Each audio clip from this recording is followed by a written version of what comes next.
తెలంగాణలో లగచెర్ల ఉదంతం నేర్పుతున్నటువంటి పాఠం ఏంటంటే రాజకీయాల్లో డ్రామాలు ఎక్కువ పనిచేస్తాయి, అసలు విషయాలు పక్కకి వెళ్ళిపోతాయి. అక్కడ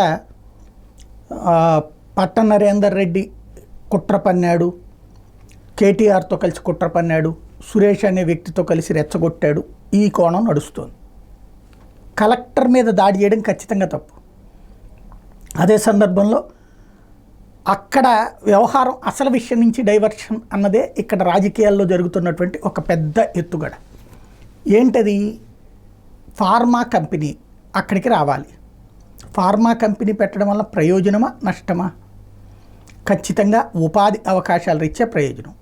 నష్టం ఏంటంటే ఆ చుట్టుపక్కల పొల్యూషన్ సమస్య ఎక్కువైపోతుంది, దానివలన ఎదురయ్యేటటువంటి ఇబ్బంది. కాలుష్యం అనేటటువంటిది ఎంత దారుణమైనటువంటి ప్రాబ్లం ఇస్తుందంటే, ప్రాబ్లం క్రియేట్ చేస్తుందంటే చెప్పనలవి కానంత.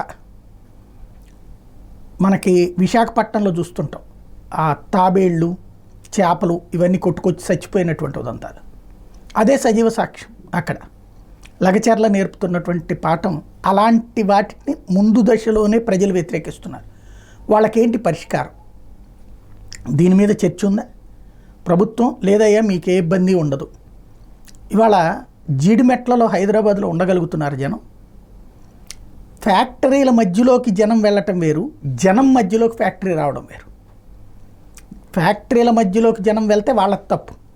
అక్కడ ఫ్యాక్టరీలు ఉంటాయి కదా, కాలుష్యం కదా, నువ్వెందుకు పోయావు, అక్కడ ఎందుకు ఉన్నావు అని అంటంలో తప్పు లేదు. అక్కడ మంచినీళ్ళు వాడగలుగుతారా? ఏది బోర్ నీళ్ళు, బయట నుంచి గవర్నమెంట్ నీళ్ళు, లేదంటే వాటర్ బాటిల్స్ తెప్పించుకోవాలి జీడిమెట్ల లాంటి ఏరియాలో.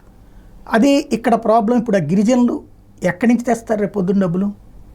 అక్కడ భూగర్భ జలాలు ఇవి వాడుకుంటుంటారు, లేదా అక్కడ ఉన్నటువంటి చలమలో ఇయో వాడుకుంటుంటారు. ప్రాబ్లం కదా. దానికి ఇదిగో ఇది పరిష్కారం, లేదా మీరు బ్రతకడానికి ఏ ఇబ్బంది లేదు. ఇలాంటి చర్చ కాకుండా రచ్చే నడిచింది.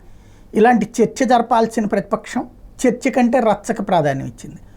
అదే సమయంలో వాళ్ళ రచ్చనే ఆధారం చేసుకుని అక్కడ పెద్ద ఇష్యూ క్రియేట్ చేసుకుని ఫైనల్గా జరుగుతున్నది ఏంటి? ఇవాళ రోడ్డెక్కినటువంటి వాళ్ళు అల్లాడుతున్నటువంటి పరిస్థితి. 3 గ్రామాల వాళ్ళు ఊరు ఖాళీ చేసి వెళ్ళిపోయారు. అదే సందర్భంలో పోనీ దీనికి పరిష్కారం ఏమైనా లభించిందా? లేదు. రేపు ఫ్యాక్టరీ వచ్చేస్తుంది, సేమ్ టైం వీళ్ళ జీవితాలకు పరిష్కారం లేదు. రాజకీయంగా టీఆర్ఎస్ని అలియాస్ బీఆర్ఎస్ని ఇరుకుని పెట్టింది కాంగ్రెస్ పార్టీ. అదే సందర్భంలో కాంగ్రెస్ పార్టీని ఇరకాటంలో పెట్టామని బీఆర్ఎస్ మానసిక సంతృప్తి తప్పించి ప్రజలకు ఒరిగింది ఏంటి? నథింగ్.